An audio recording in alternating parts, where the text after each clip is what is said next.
The 2025 regulations are out. There are a few major changes and many minor changes, but most notable of them all is that logos are now allowed for 3 blind, and only 3 blind. This change is against the spirit of the event and weirdly inconsistent. It seems the push from this comes from the fact that a lot of flagship 3x3s come with UV coatings these days, so removing logos have become effectively impossible.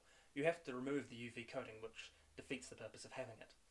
The Cube companies also aren't supplying blank logo, meaning it's hard to get logoless 3x3s these days. Logos haven't always been banned. Before 2018, Regulation 3L2 said the logo may be embossed, engraved, or consist of an overlay sticker. Exception: the logo must not be distinguishable by feel for blindfolded events, i.e. no embossings, engravings, or overlay stickers. However, it became clear this regulation had been inconsistently upheld when Jeff Park accidentally submitted a cube with an overlay logo and got a 1735 single, world record at the time, at Longhorn Cube Day 2017.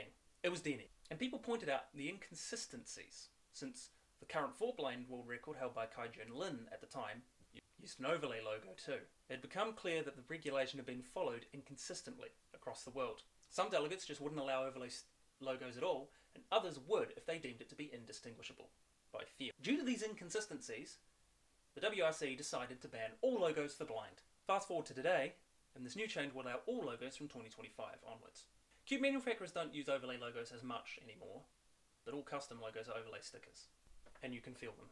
Being able to feel things in 3-blind is against the spirit of the event, and the WCA is effectively allowing legal cheating in 3-blind. There is nothing to stop you from feeling where one of the centerpieces is now, and that gives you information you otherwise wouldn't have had.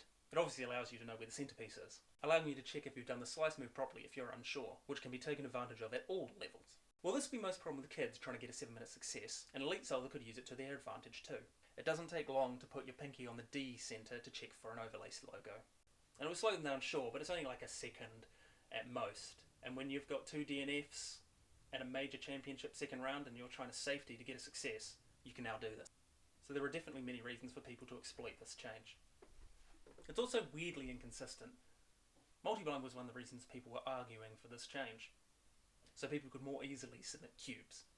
Yet quite rightly, they recognise the advantage for multi-blind. While you could still use it to try and fix an incorrect slice move, it offers a big advantage, which is more exploitable. The better you are. You can quickly tell if you have a DNF or not in many situations.